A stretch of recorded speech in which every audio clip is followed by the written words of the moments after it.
प्रिय छात्रों नमस्कार। आरबीएम क्लासेज में आपका स्वागत है। आज हम इस वीडियो में एनसीईआरटी गणित का पाठ नंबर 2 बहुपद है उसका अध्ययन करेंगे। तो इस वीडियो में हम देखेंगे कि बहुपद किसे कहते हैं, उसके बाद प्रश्नावली को सॉल्व करेंगे और थोड़ा सा हम ग्राफ के बारे में भी देखेंगे इसमें। तो चलिए वीडियो स्टार्ट करते हैं। तो पहला इसमें हम देखेंगे कि बहुपद किसे कहते हैं। तो इसको ध्यान से समझिए, क्योंकि इसमें बहुविकल्पीय में भी एक प्रश्न आ जाता है कि निम्न में से कौन सा बहुपद है। आपको पहचानना रहता है कौन सा बहुपद है और कौन सा बहुपद नहीं है। तो आप इसको 2 मिनट में भी समझ जाएंगे कि बहुपद क्या है और उसको कैसे हम पहचानते हैं। तो सबसे पहले हम देखेंगे बहुपद किसे कहते हैं। देखिए, ऐसा व्यंजक जिसमें चर, अचर, पद, घातांक होते हैं बहुपद कहलाता है। अब देखिए इसमें क्या चीज़ होनी चाहिए। 4 चीज़, चर होना चाहिए, अचर होना चाहिए, पद होना चाहिए और घातांक होना चाहिए। चर आपको मालूम है, ऐसे शब्द या ऐसे अक्षर जिसका मान बदलता रहता है उसे हम चर कहते हैं। इंग्लिश के सभी अक्षर जैसे मान लीजिए X, Y, Z, A, B, C या P, Q, R, M, N, ये इंग्लिश के जितने भी अक्षर हैं इन सबको हम चर कहते हैं। चर का मतलब वेरिएबल इंग्लिश में इसको बोलते हैं।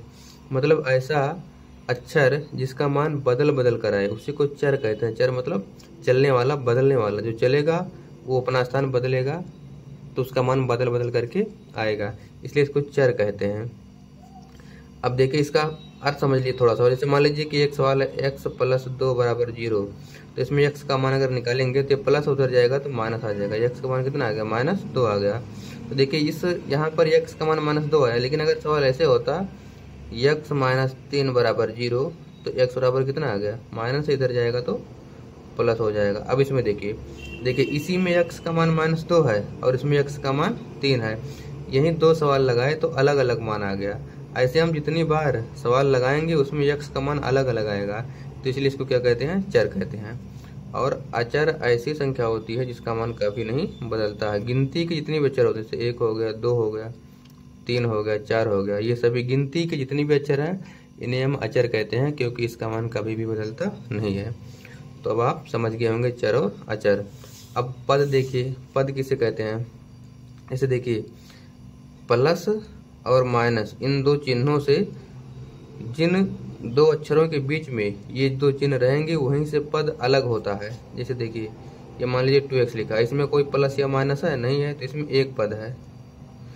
मान लीजिए ऐसे लिखा 2x + 1 लिखा है, देखिए एक प्लस आ गया तो इसके इधर एक पद है और इसके इधर एक पद है, तो इसमें कितने पद हैं? 2 पद हैं। तो बीच में जब प्लस आएगा या माइनस आएगा तो वो पद को अलग करेगा। जैसे मान लीजिए 2x² - 3x + 1 आ गया, तो इसमें देखिए यहाँ पर एक माइनस चिन्ह और यहाँ पर एक प्लस चिन्ह है, तो ये किसमें कितने पद हो गए? 1 पद, 2 पद और एक ही 3 पद हो गए। तो पद समझ गए। अब घातांक तो आपको मालूम ही है, इसे घातांक कहते हैं x²। जैसे 2 घात लगा यहाँ पर जो ऊपर लगा होता है। तो अब देखिए, अब आपको समझ में आ गया होगा कि व्यंजक किसे कहेंगे जिसमें चारों हो, चर भी हो, अचर भी हो, पद भी हो और घातांक भी हो। जैसे देखिए इसमें उदाहरण में जैसे यहाँ पर 2x लिखा है, तो इसमें देखिए चर क्या है? इसमें x है, अचर 2 है, पद एक पद है क्योंकि इसमें कोई चिन्ह नहीं है। घातांक चर का देखना, यहाँ पर कोई घात नहीं है तो यहाँ पर एक घात होता है। गणित में अगर किसी चर पर या किसी भी गिनती पर, अचर पर अगर कोई घात नहीं लगा है तो वहाँ पर एक घात लगा होता है। तो ये हो गया व्यंजक, क्योंकि इसमें चारों चीज़ है, चर, अचर, पद और घातांक। जिसमें जिस भी व्यंजक में चारों चीज़ रहेगा उसी को हम बहुपद कहेंगे। देखिए इसे भी बहुपद कहेंगे क्योंकि इसमें चर है x, अचर है 3 और एक पद इसमें कितना है? 2 पद है और घातांक कितना है? 2 है, इसलिए ये भी बहुपद है। ये भी बहुपद है और ये भी बहुपद है, ये भी बहुपद है।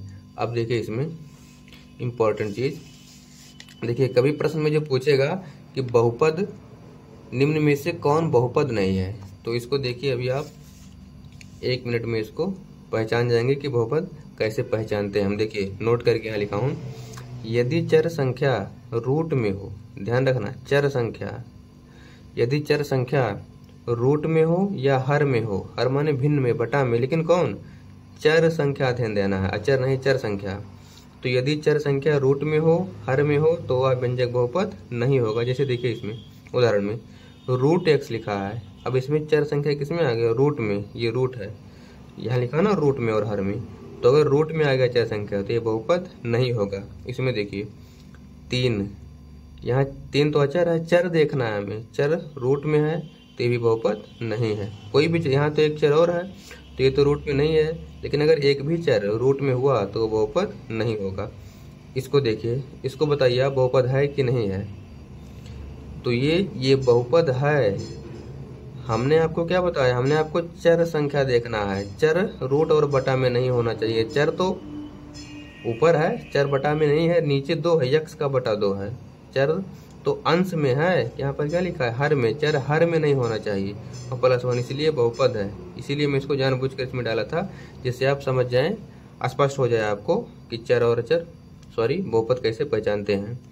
और इसमें देखिए y + 2/y, अब इसमें देखिए चर संख्या हर में आ गया, बटा में आ गया, भिन्न में आ गया, ये हर लिखे थे ना, हर ये भिन्न में आ गया, तो ये भी बहुपद नहीं है, ये भी बहुपद नहीं है। इसमें भी चर x है और ये बटा में है। तो आप समझ गए। अब अगर कोई भी चर संख्या रूट में या हर में रहेगा तो वह बहुपद नहीं होगा। बस सिर्फ 2 चीज ध्यान देना, रूट और हर। अब हम देखेंगे बहुपद के प्रकार। तो बहुपद के 5 प्रकार होते हैं और पांचों के नाम हमने यहाँ पर लिख दिया है। पहला देखिए, एक पदी बहुपद। एक पदी बहुपद किसे कहते हैं, परिभाषा नहीं पूछेगा, मैं आपको बता देता हूँ थोड़ा सा। ऐसा, देखिए नाम से ही क्लियर है, एक पदी बहुपद, ऐसा बहुपद जिसमें केवल एक पद हो, एक पदी लिखा है ना, एक पद, ऐसा बहुपद जिसमें केवल एक पद हो उसे एक पदी बहुपद कहते हैं। जैसे देखिए ये हो गया 3x, इसमें कितना पद है, एक पद है, x² एक पद है, x³ कुछ भी लिख सकते हो आप, p⁴, इन सब में कितना पद है, एक ही पद है, तो इसे एक पदी बहुपद कहेंगे। द्विपदी बहुपद, ऐसा बहुपद जिसमें 2 पद हो उसे क्या कहेंगे, द्विपदी बहुपद। जैसे देखिए 2x² - 1, कितने पद हो गए, 1 और 1 2, 3x³ + 2x, कुछ भी लिख सकते हो आप, सिर्फ पद 2 रहे, x⁴ + 2x, ये भी कितने हो गए, द्विपदी बहुपद, इसमें 2 पद हैं। त्रिपदी बहुपद जिसमें 3 पद हो, 2x² + 3x + 1, ये त्रिपदी 3 पद हो गए, 1 2 और 1 3। उसके बाद देखिए x² - x + 1, इसमें भी 3 पद, त्रिपदी हो गए। अचर बहुपद, अगला देखिए अचर बहुपद, ऐसा बहुपद जिसमें केवल अचर पद हो उसे क्या कहेंगे हम, अचर बहुपद कहेंगे। अब देखिए जैसे अचर पद सिर्फ, ऐसे मान लीजिए 4 है, 6 है, ये क्या हो गया, अचर बहुपद। लेकिन अब आप सोचेंगे, अभी हमने आपको बताया था कि बहुपद उसे कहते हैं जिसमें चर हो, अचर हो, पद हो और घातांक हो, तो इसमें तो सिर्फ अचर है, चर नहीं है।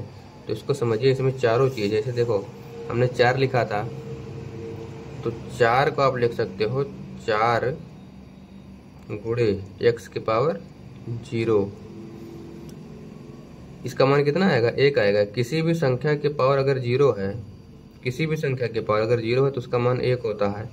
संख्या चाहे जितनी बड़ी हो, अगर उसके पावर 0 लगा दे तो 1 हो जाएगा, चाहे वो 100 लिखा हो, 1000 लिखा हो, कुछ भी लगा दो, अगर आप उसके पावर 0 लगा दिए तो उसका मान कितना आएगा, 1 आएगा।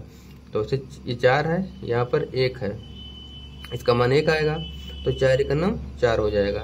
तो देखिए इसमें चर हो गया, सॉरी ये अचर है, अचर हो गया चारों चीज ना। चर तो इसमें x है, अचर कह रहे थे ना, अचर इसमें कौन है, 4 है, पद इसमें 1 है, घातांक इसमें 0 है। तो इसमें चारों चीज हो गया कि नहीं, हो गया चारों चीज।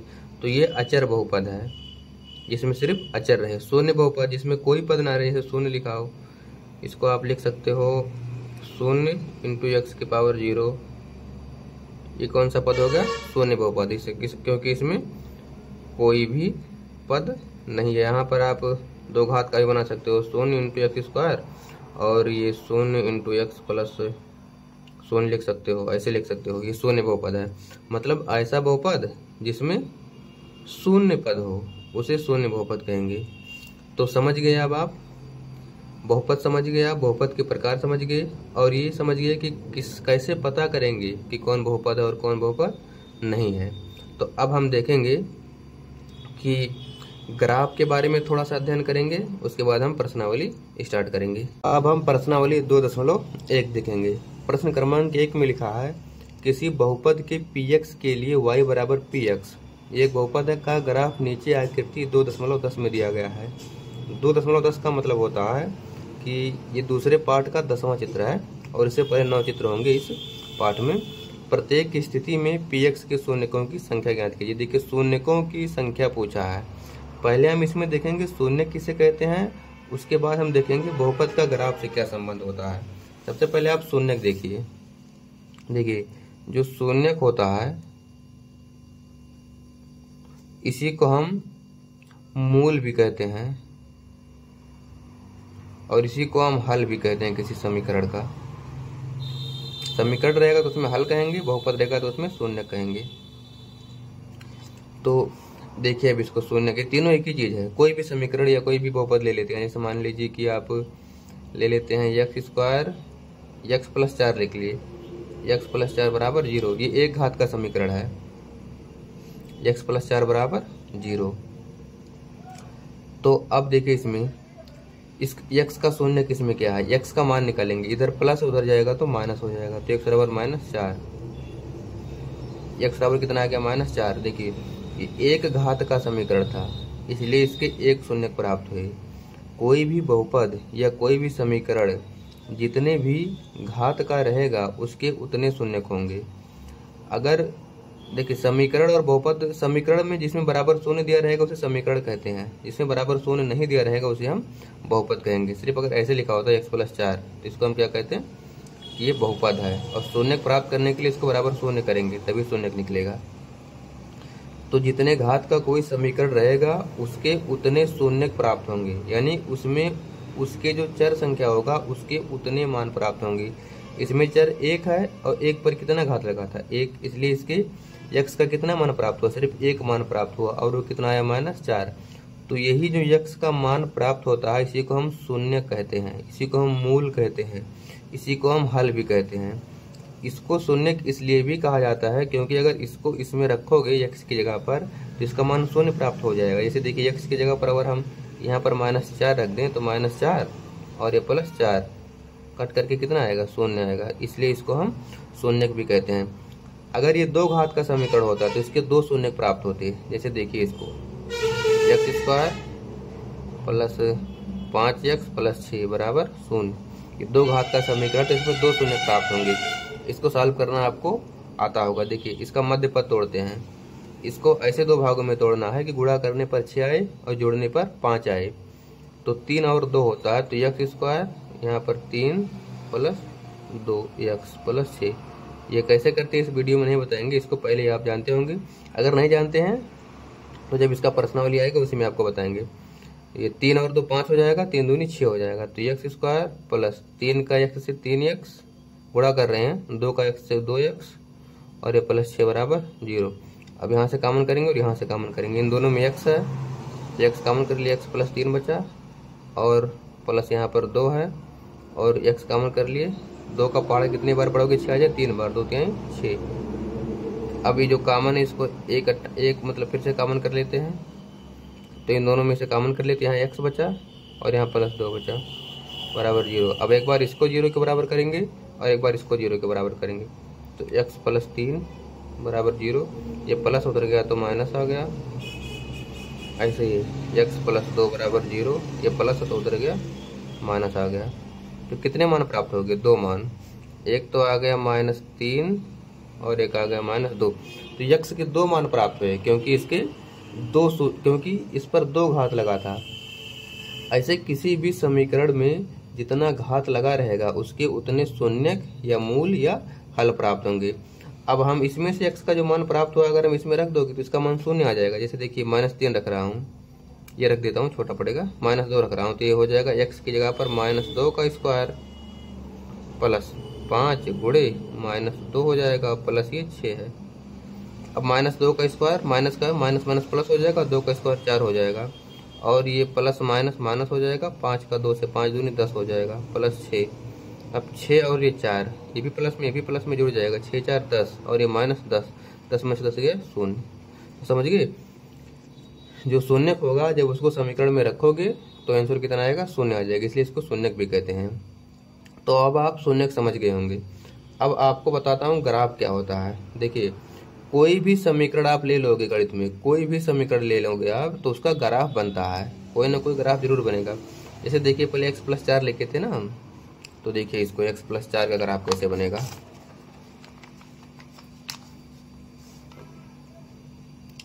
देखिए x + 4 = 0, तो x इधर है, उधर करोगे तो हो जाएगा माइनस ही, 4 पक्षांतर जब करोगे।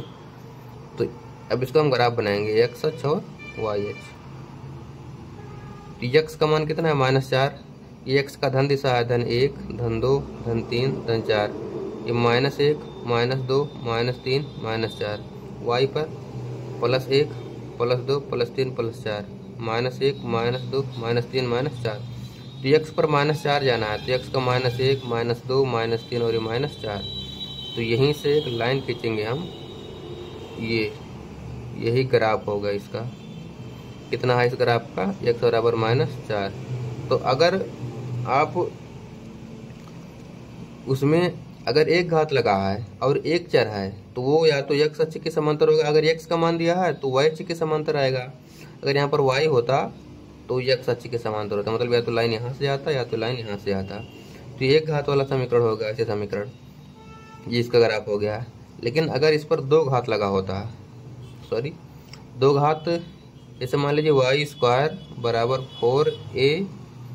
y² = 4x, इसको बना दिया। अब इसका ग्राफ बनाओगे तो थोड़ा कठिनाई का स्तर बढ़ जाएगा। इसका ग्राफ ऐसे बनेगा, इस प्रकार ग्राफ बनाएगा। ये सब आप जब ऊंची कक्षाओं में जाएंगे, 11वीं में 12वीं BSc करेंगे तो इसका ग्राफ बताया जाएगा। इसका कठिनाई का स्तर थोड़ा हार्ड है, इसलिए इसको मैं नहीं बताऊंगा कि मतलब ग्राफ कैसे बनता है, इसको बता दिया कि मतलब कैसे बनेगा। y² = 4x ग्राफ किस प्रकार से बनेगा। अब जैसे मान लीजिए कि ये x अक्ष और y अक्ष, तो इस प्रकार बनाइए।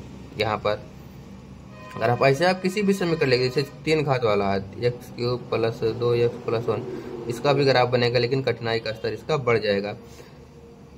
तो अगर घात बढ़ता जाएगा तो वो सीधी रेखा नहीं रहेगी, वक्र हो जाएगी। लेकिन अगर एक घात का है समीकरण, जैसे यहाँ पर एक घात लगाए थे ना, x पर एक घात तो है, तो सीधी रेखा बनेगी।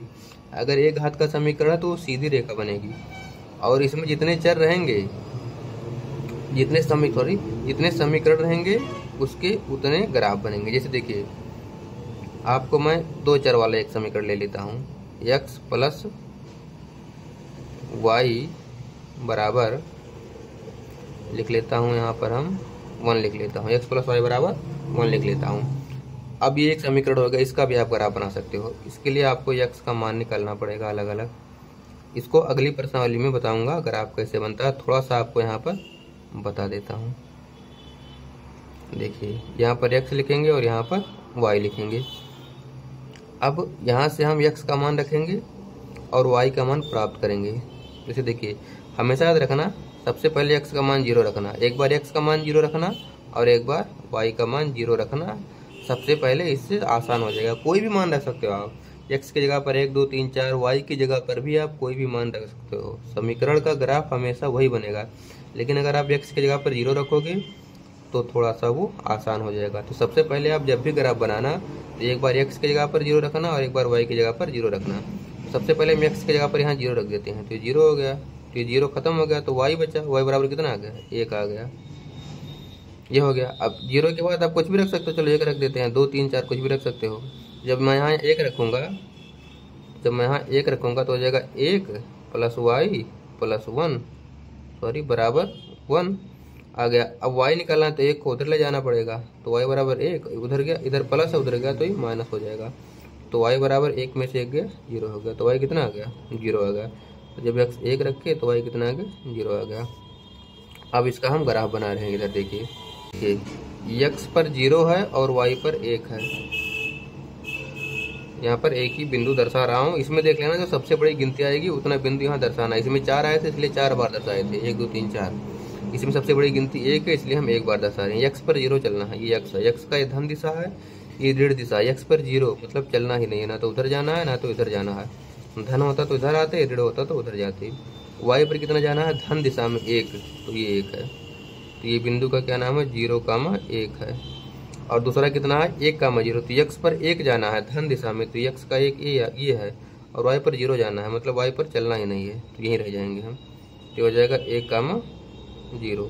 अगर ग्राफ बनाना नहीं आता होगा तो बता देना, इसको और थोड़ा डिटेल में बताऊंगा। वैसे भी अगला प्रश्न वाले जब आएगा तो ग्राफ बनाना आपको बताऊंगा। अब इन दोनों बिंदुओं से होकर के जाने वाला रेखा खींचेंगे, ये इसका क्या बन गया, ग्राफ। देखिए इस समीकरण का ये ग्राफ है। तो ऐसे कोई भी समीकरण जो रहेगा उसका ग्राफ बनेगा, अगर कोई भी ग्राफ है तो उसका समीकरण बनेगा। तो अब आप ग्राफ और समीकरण में संबंध समझ गए होंगे। तो ये जो 6 ग्राफ दिया है इसका कोई ना कोई समीकरण होगा, तो जो समीकरण होगा तो उस समीकरण को जब सॉल्व करेंगे तो उसमें जो x का मान आएगा, जैसे ये समीकरण सॉल्व किए तो इसमें x का मान आया, वही उसका क्या होगा, शून्य होगा। तो ये जो x का मान आता है इसको ध्यान से समझिए, यही प्रश्न में पूछा है। x का मान जैसे -3 आया है तो x का मान -3 x अक्ष पर ही तो आएगा। ध्यान से समझिए इसको, ये प्रश्न में पूछा है। x का मान -3 है, यहाँ बना 1 2 3 -3 है, -1 -2 -3, x का मान ये -3 है, ये -2 है, ये -1 है। तो जो शून्यक होता है वो x अक्ष पर ही आएगा, क्योंकि वो x का मान है। तो जो x का मान आता है वही क्या होता है, शून्यक होता है। तो अगर किसी का ग्राफ बनाए, हम किसी का ग्राफ बनाएं तो x अक्ष को जिस बिंदु पर मिलता है, x अक्ष को जिस बिंदु पर मिलता है वही उसके शून्यक होंगे।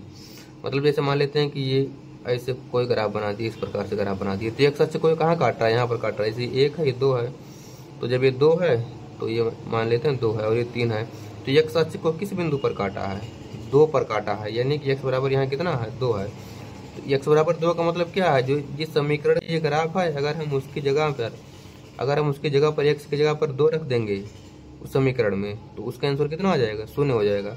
यही क्या होगा, यही शून्य हो गया। तो समझ गए अब आप, मतलब ग्राफ x अक्ष को जिस बिंदु पर काटेगा वही उसका शून्यक होगा। अगर एक बिंदु पर काटेगा तो उसका 1 शून्यक होगा, 2 बिंदु पर काटेगा तो उसका 2 शून्यक होगा। तो अब देखिए प्रश्नावली, तो अब हम प्रश्नावली 2.1 देखेंगे। देखिए इसमें हमें ग्राफ दिया है, 6 ग्राफ दिया है, A B C D E और F। इसमें हमें शून्यकों की संख्या बताना है। तो अब आप समझ ही गए होंगे कि शून्यकों की संख्या कैसे पता चलेगी। देखिए इसमें ये जो ग्राफ है, ये x अक्ष को जितने बिंदुओं पर काटेगा वही उतने बिंदु ही उसके शून्यक होंगे। जैसे देखिए ये जो ग्राफ है ये x अक्ष को काट रहा है, x अक्ष तो ये है, ये y अक्ष है, तो ये x अक्ष को एक भी बिंदु पर नहीं काट रहा है, इसलिए इसमें शून्यकों की संख्या 0 होगी। मतलब इसके कोई शून्यक नहीं होंगे, इसके कोई हल नहीं होंगे। तो इसमें सिर्फ आपको यही देखना है कि ये जो ग्राफ है ये x अक्ष को कितने बिंदुओं पर काटता है, जितने बिंदुओं पर काटेगा वही उसका शून्यक होगा। जैसे इसमें देखिए ये इधर से आया है तो x अक्ष को एक बिंदु पर काटा है, इसलिए इसमें शून्यकों की संख्या 1 होगी। ये देखिए इसमें x अक्ष को 1 2 और एक ही 3 बिंदु पर काटा है।